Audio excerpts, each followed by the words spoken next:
नमस्कार, स्वागत है आपका हमारे खास कार्यक्रम हमारा उत्तराखंड में। मैं आपके साथ रवि राजपूत। वहीं नैनीताल उधम सिंह नगर लोकसभा सम्मेलन का आयोजन काशीपुर के रामलीला मैदान में आरंभ हुआ, जिसमें कांग्रेस प्रदेश अध्यक्ष करण मेहरा समेत तमाम कांग्रेसी दिग्गजों के साथ नैनीताल लोकसभा के विधायकगण और पूर्व प्रत्याशीगण और समस्त अध्यक्ष गण के साथ समस्त कांग्रेस कार्यकर्ता भी उपस्थित रहे। कार्यक्रम में आयोग जसपुर विधायक आदेश चौहान और महानगर कांग्रेस कमेटी जिला अध्यक्ष मुशर्रफ हुसैन और कांग्रेस नेताओं ने कार्यकर्ताओं का जोरदार फूल पहनाकर स्वागत किया। आपको बताते चले कि इस दौरान पत्रकारों से वार्ता करते हुए प्रदेश कांग्रेस अध्यक्ष करण मेहरा ने सबसे पहले सम्मेलन का आयोजन जसपुर विधायक आदेश चौहान को धन्यवाद देते हुए किया। वहीं निश्चित तौर पर सम्मेलन नैनीताल के उधम सिंह नगर लोकसभा क्षेत्र के साथ ही समूचे उत्तराखंड को संजीवनी प्रदान करेगा।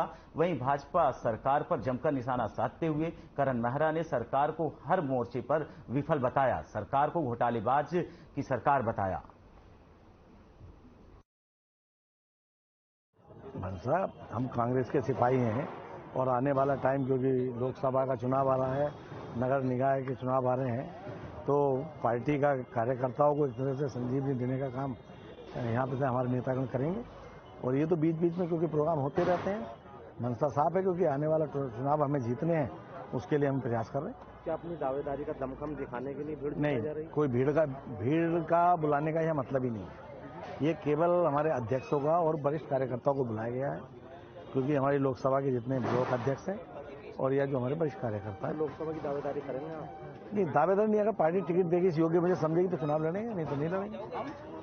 जो पन्ना प्रमुख और इनके जो शक्ति केंद्र हैं, उनको हम मुकाबला बेहतर ढंग से कर पाएंगे। और हमने बागेश्वर में इसको छोटे एक लेवल पर करके देखा था, उसका असर हमें दिखाई दिया है। जो ये सम्मेलन बुलाया है आदरणीय हमारे चौहान साहब ने, ये कार्यकर्ताओं को बूस्टअप की पहली डोज के रूप में मैं इसको देख रहा हूं।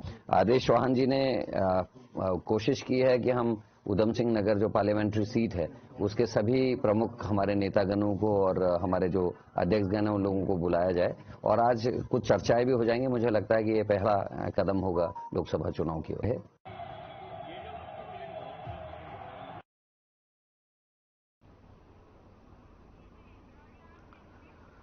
बढ़ते हैं अगली खबर की ओर, जहां जनपद चमोली के सीमांत क्षेत्र जोशीमठ के राजकीय इंटर कॉलेज गड़ाई में रिंगाल मेन राजेंद्र बड़वाल ने छात्र छात्राओं को रिंगाल में विभिन्न सामग्रियों एवं कलाकृतियों बनाने प्रशिक्षण दिया गया, जिसे छात्र छात्राओं ने बड़ी एकाग्रता के साथ जानने और सीखने का उत्साह दिखाया। आपको बताते चले कि पहाड़ों के जंगलों में बांस प्रजाति का सिंगला ज्यादा मात्रा में पाया जाता है, जिसमें पुराने समय से भी विभिन्न प्रकार की कलाकृतियों और तमाम तैयारियां की गई हैं। आपको बताते चले कि वहीं सामग्रियों को लेकर लोगों में उत्साह देखा गया है और इससे स्कूली बच्चों को आने वाले कल में नई तकनीक के विषय में सीखने का मौका मिलेगा। आपको बताते चले कि समय के साथ लुप्त होती जो तमाम ग्रामीणों की चीज है, उससे बच्चों को जानने की शिक्षा मिलेगी।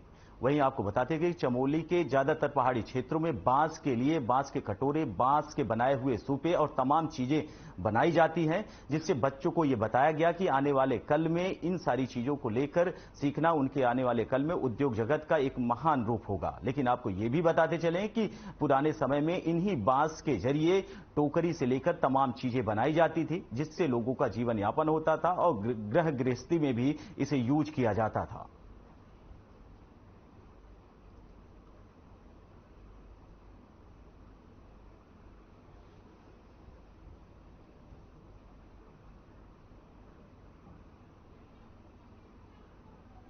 अच्छा सा सिखाया गया है। मैं चाहता हूं कि बच्चे भविष्य में भी सीखते रहें और इससे रिंगाल से बनने वाले उत्पादों से हमें पर्यावरण से भी सुरक्षा मिलती है, क्योंकि प्लास्टिक आज देश में पर्यावरण को नुकसान बहुत ज़्यादा कर रहा है और रिंगाल से बने हुए उत्पाद पर्यावरण को सुरक्षित करते हैं, क्योंकि ये सड़ने और गलने के बाद मिट्टी में मिल जाते हैं, जिससे पर्यावरण को कोई नुकसान नहीं होता है। मैं चाहता हूँ कि भविष्य में बच्चे इस तरह के उत्पाद बनाए रहें, जिससे हम यहाँ पर हमारे सर द्वारा रिंगाल से बनने वाले उत्पादों का प्रशिक्षण कराया गया, जिसमें हमने टोकरी और डस्टबिन बनाना सीखा और हमें इन उत्पादों को बनाने में बहुत आनंद आया। और हम यहाँ चाहते हैं कि सर द्वारा यह प्रशिक्षण समय समय पर कराया जाए।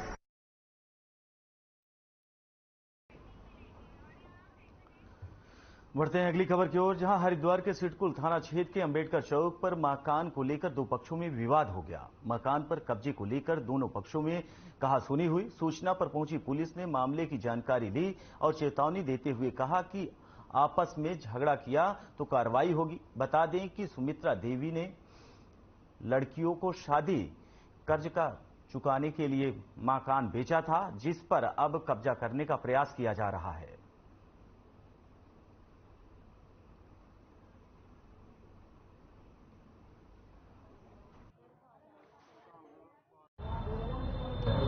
बताइए क्या नाम है आपका और क्या ये मामला है? सुमित्रा नाम है मेरा मकान था।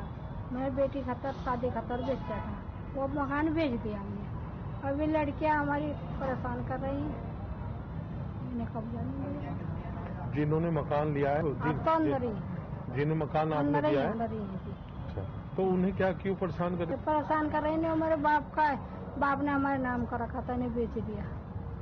तो बाप ने नाम का रखा था इनके? नोटरी कर रखा, नोटरी करवा रखा और बाप का साइन कर रखा। तो वो साइन असली है नकली है?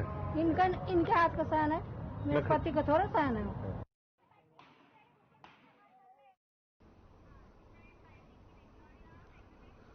वहीं स्वर्ग आश्रम में क्षेत्र में the Beatles the Ganga festival का आगाज हो गया है, जिसका मुख्यमंत्री पुष्कर सिंह धामी ने दिल्ली से लौटने के बाद स्वर्ग आश्रम में शुभारंभ किया। आपको बताते चले कि जिला अधिकारी आशीष चौहान ने बताया कि बीटल्स आश्रम पूरे विश्व में अपनी विशेष पहचान रखता है और हमारी सरकार का प्रयास है कि इस भव्य रूप देकर दुनिया भर में इसे पर्यटकों को एक नई डेस्टिनेशन दें और फेस्टिवल में संगीत प्रस्तुतियों के साथ ही स्थानीय मोटे अनाज समेत उत्पादन और गढ़वाल व्यंजनों को भी बढ़ावा मिले।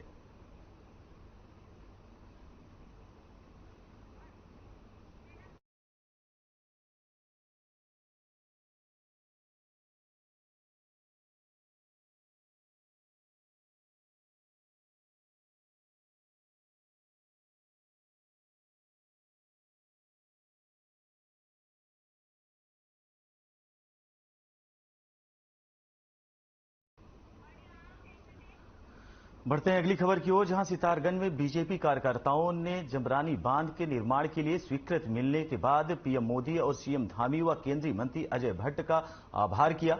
वहीं आपको बताते हैं कि नगर के मुख्य चौक पर एकत्रित होकर मिष्ठान वितरण किया। साथ ही बीजेपी कार्यकर्ताओं ने प्रधानमंत्री नरेंद्र मोदी का धन्यवाद व्यक्त किया। बता दें कि हल्द्वानी में गोला नदी पर बनने वाले जमरानी बांध का काफी समय से इंतजार था। वहीं मुख्यमंत्री पुष्कर सिंह धामी और केंद्रीय मंत्री अजय भट्ट के प्रयासों से जमरानी बांध के निर्माण के लिए प्रधानमंत्री नरेंद्र मोदी ने स्वीकृति दे दी है।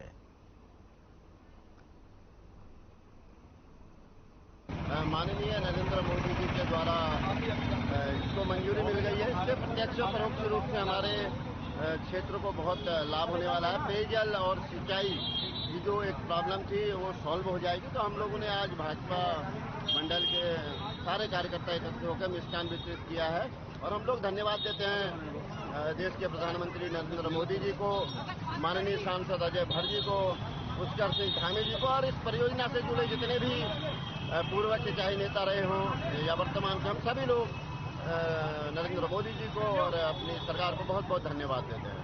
ये भारतीय जनता पार्टी के जो हमारे मुखिया हैं प्रधानमंत्री नरेंद्र मोदी जी, उन्होंने हमारे क्षेत्र के लिए जमरानी तो बांध का जो पास करा है, उसमें हमारे मुख्यमंत्री जी पुष्कर सिंह धामी जी और केंद्रीय मंत्री अजय भट्ट जी, इनके सहयोग से हमारी जो एक बहुत बड़ी समस्या थी उसका समाधान हुआ है।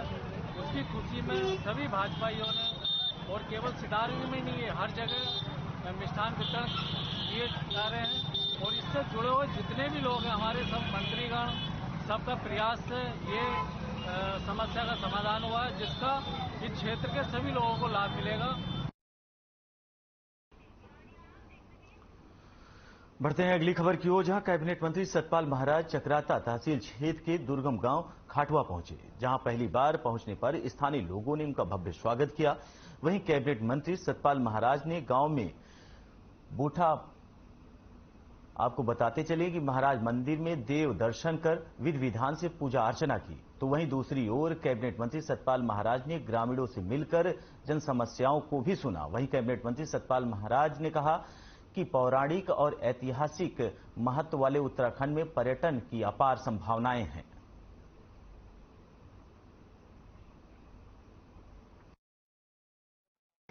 खाटुआ महाशु मंदिर के दर्शन करने हम यहाँ आए हैं और यहाँ देख करके बड़े कृतार्थ हुए हैं और जनता ने बड़ा स्वागत सम्मान दिया है। यहाँ कोई मंत्री पहुँचता ही नहीं था, आज हम यहाँ आए हैं, सरकार यहाँ आई है और धामी जी ने विशेष करके यहाँ भेजा है। और मैं ये कहना चाहूँगा कि ये सारे जो स्थान हैं ये धार्मिक पर्यटन में आगे बढ़ने चाहिए। हमने महाशु सर्किट बनाया है और आपने देखा होगा कि मन की बात में माननीय प्रधानमंत्री जी ने हनोल का जो जागड़ा है उसका भी जिक्र किया था, तो उससे प्रेरणा लेकर के हमने उसको राजकीय मेले के रूप में घोषित किया। तो निश्चित रूप में पर्यटन के मानचित्र में ये जो खाटुआ के महाशु महाराज हैं ये आगे आएंगे और निश्चित रूप में हम इसको काफ़ी पब्लिसिटी देंगे और काफ़ी प्रचार प्रसार करेंगे ताकि पर्यटक यहाँ आकर के महाशु महाराज के दर्शन कर सकें। बढ़ते हैं अगली खबर की ओर, जहां देहरादून में मेरी माटी मेरा देश कार्यक्रम के अंतर्गत राज्य स्तरीय अमृत कलश यात्रा निकाली गई। वहीं कार्यक्रम में सीएम धामी शामिल हुए, साथ ही सीएम ने संबोधित भी किया है और क्या कुछ कहा है आइए आपको सुनाते हैं। देश के अमर शहीद अमर रहे, भारत माता की, भारत माता की। मेरी माटी मेरा देश अभियान के तहत आयोजित अमृत कलश यात्रा के अवसर पर अभी आप सब लोगों ने जिनको सुना, उत्तराखंड सरकार के कैबिनेट मंत्री आदरणीय सतपाल महाराज जी,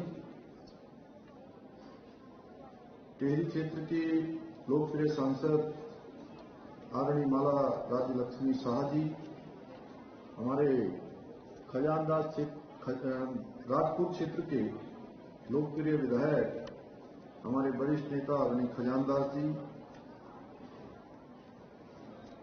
गंगोत्री क्षेत्र के लोकप्रिय विधायक भाई सुरेश चौहान जी, मंडी परिषद के अध्यक्ष डॉक्टर अनिल कपूर डब्बू जी, संस्कृति साहित्य एवं कला परिषद की उपाध्यक्ष बहन मधु भट्ट जी, पूर्व विधायक आदरणीय राजेश शुक्ला जी, सचिव संस्कृति श्री हरीश चंद्र सेमवाल जी,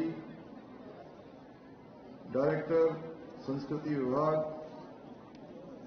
बीना भट्ट जी एवं इस कार्यक्रम में यहां पर उपस्थित आए हुए हमारे सभी अतिथिगण, सभी माताएं बहनें, आईटीबीपी एवं एसएसबी के सभी अधिकारीगण, सभी हमारे जवान और एसएसबी और आईटीबीपी के अलग अलग पोस्टों से और एसएसबी के 71 पोस्टों से जो ये माटी कलश के रूप में हम सबके बीच में लाने वाले सभी हमारे वीर जवान, उनके सभी अधिकारीगण, उपस्थित माताएं बहनें, सभी मेरे नौजवान साथियों और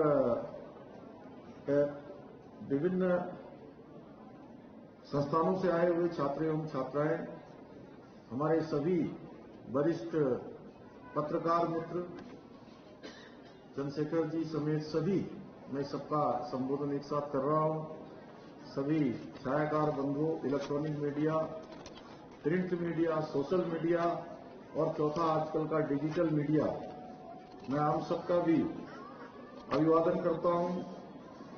सबसे पहले तो मैं अमृत कलश यात्रा कार्यक्रम में जो हमारे स्वतंत्रता संग्राम सेनानियों एवं मां भारती के लिए अपना सर्वोच्च बलिदान देने वाले सभी वीर सैनिकों को, उनके सभी परिजनों को अपनी ओर से सभी का मैं भावपूर्ण स्मरण करता हूं और यहां पर उपस्थित होने पर सभी हमारे वीर जवानों का और उनके परिजनों का अपनी ओर से दोनों हाथ जोड़कर सर झुकाकर उन सबको प्रणाम भी करता हूं, नमन करता हूं। आप सबका मैं अभिनंदन करता हूं। आइए आज के इस अवसर पर हम सभी राष्ट्र के लिए अपना जीवन निछावर करने वाले सभी वीर बलिदानियों को, जिन्होंने अपनी शहादत दी है, अपने प्राणों का बलिदान किया है, उन सबका नमन करें, उन सबका स्मरण करें। भाइयों बहनों, हमारे देश के यशस्वी प्रधानमंत्री आदरणीय नरेंद्र मोदी जी के दूरदर्शी नेतृत्व में ये मेरी माटी मेरा देश अभियान के तहत उन वीरों को वंदना करने का, उन सबका स्मरण करने का हम सबको अवसर प्राप्त हुआ है, जिन्होंने देश की माटी के खातिर अपने प्राणों का बलिदान दिया है, अपने प्राणों की आहुति दी है, और प्राणों की आहुति भी हंसते हंसते दी है। जिस प्रकार आज तक देश के अंदर जितने भी अभियान चले हैं, हमने आदरणीय प्रधानमंत्री मोदी जी द्वारा प्रारंभ किए गए प्रत्येक अभियान में संपूर्ण रूप से अपना सहयोग दिया है। उसी प्रकार हमने मेरी माटी मेरा देश महाअभियान में भी अपनी संपूर्ण भागीदारी सुनिश्चित की है। यहां पर मैं एक बात कहना चाहता हूं, जहां हमारे सेना के लोग हैं, आईटीबीपी के लोग हैं, एसएसबी के लोग हैं, वहीं अभी हमारी सांसद महोदया मुझसे कह रही थी कि मातृशक्ति की जो संख्या है, यहां पर सबको अगर छोड़ दिया जाए तो इस कार्यक्रम में 80% मातृशक्ति की संख्या है। मैं उन सबको विशेष रूप से मैं नमन करना चाहता हूं। आज अमृत कलश यात्रा में देवभूमि के सुदूरवर्ती क्षेत्रों से और 95 विकासखंडों, 101 नगर निकायों से तथा 192 तथा नेहरू युवा केंद्रों से 166 स्वयंसेवक और हमारे आईटीबीपी के और एसएसबी के लोग यहां का प्रतिनिधित्व करेंगे। यह कलश यात्रा अमर शहीदों के त्याग एवं बलिदान को हमारे मस्तिष्क में चिरस्थायी रखने के उद्देश्य से संपूर्ण देश भर के अंदर मेरी माटी मेरा देश महाअभियान के अंतर्गत चलाई जा रही है। इसके पीछे हेतु है कि जहां हम अपने उन अमर बलिदानियों का स्मरण करें, वहीं जो हमारी आने वाली पीढ़ी है, वह पीढ़ी भी एक विरासत के तहत उन सभी का स्मरण करे जिन्होंने देश के लिए अपने प्राणों का बलिदान किया है। इस यात्रा के तहत अमर शहीदों की तपोभूमि की मिट्टी को अमृत कलश यात्रा में दिल्ली में जो अमृत कलश है, उसमें दिल्ली में राष्ट्रीय शहीद स्मारक तक पहुंचाया जा रहा है। अमृत कलश यात्रा के तहत पूरे देश भर से हमारे प्रधानमंत्री आदरणीय मोदी जी के आह्वान पर 7500 कलशों में आने वाली मिट्टी और पौधों को मिलाकर राष्ट्रीय युद्ध स्मारक के पास अमृत वाटिका का निर्माण किया जाएगा, अमृत वाटिका बनाई जाएगी। मुझे पूरा विश्वास है कि आदरणीय प्रधानमंत्री मोदी जी के नेतृत्व में अमृत वाटिका उनके द्वारा दिए गए एक भारत श्रेष्ठ भारत के संकल्प को पूरी तरह से पूर्ण करने में निश्चित रूप से सहायक होगी। भाइयों बहनों, मैं आज के इस अवसर पर यह भी कहना चाहता हूं कि एक राष्ट्र तभी महान बनता है जब उसके नागरिकों के मन में अपने देश के प्रति, अपनी संस्कृति के और अपनी परंपरा और जो उनकी सामर्थ्य है, उस सामर्थ्य पर सभी को पूरा विश्वास होता है और गर्व का भी भाव होता है। आज हमारे प्रधानमंत्री आदरणीय मोदी जी के नेतृत्व वाली सरकार हर देशवासी के मन में, हर भारतीय के मन में यह विश्वास एवं गर्व का भाव उत्पन्न करने का काम, उसको प्रेरित करने का काम आज पूरे 140 करोड़ भारतीयों के मन में लगातार एक गौरव की अनुभूति पैदा करने का काम हो रहा है। भाइयों बहनों, हमारी देवभूमि वीरों की भूमि है, बलिदानियों की भूमि है और यह बात हमारे सैनिकों ने, हमारे वीर बलिदानियों ने आज तक जितने भी युद्ध हुए देश की आजादी के बाद के हों या उससे पहले के हो, हमेशा उन्होंने अपनी वीरता को सिद्ध किया है।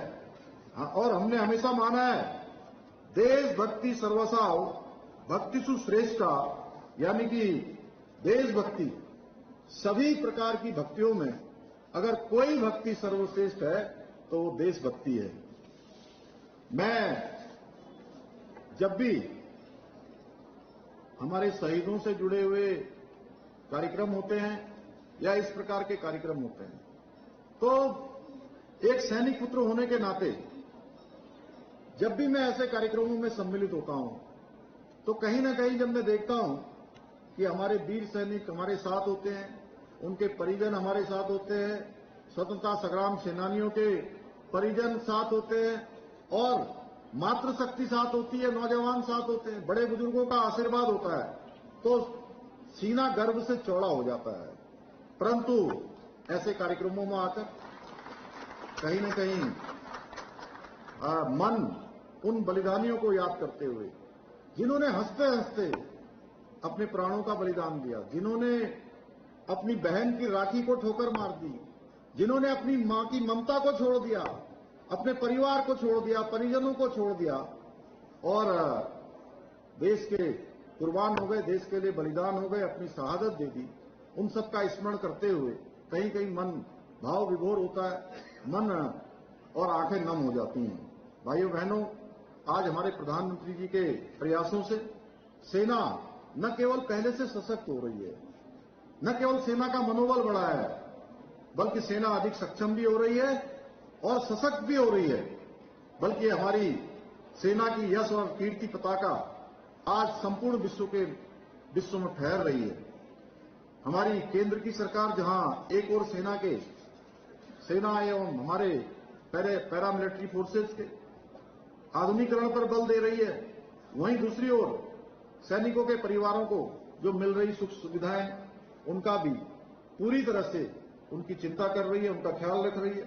आदरणीय प्रधानमंत्री जी के नेतृत्व में सैनिकों के साहस और मनोबल को यही सब कारण है कि बढ़ा रहे हैं। आज पहला का एक समय था, हम सबको समय याद करना चाहिए जब हमारे वीर सैनिक जो सीमाओं पर 24 घंटे कहीं -डिग्री तापमान पर, कहीं धूप आदि पानी सहते हुए सीमाओं की रक्षा करते थे, हम सब की रक्षा करने में तैनात रहते थे। उनको अगर कहीं दुश्मन की गोली आती थी, किसी आतंकवादी की गोली आती थी, किसी जिहादी की गोली आती थी, तो उनको आदेश लेना पड़ता था कि गोली चलानी है कि नहीं चलानी है। लेकिन भाइयों बहनों, अब समय बदल गया है। हमारे प्रधानमंत्री मोदी जी के नेतृत्व में अब सेना को किसी गोली का जवाब देने के लिए कोई आदेश नहीं लेना पड़ता है, बल्कि गोली का जवाब गोलों से देने का काम भारत की सेना करती है। फिलहाल इस बुलेटिन में हमारे साथ इतना ही। नमस्कार।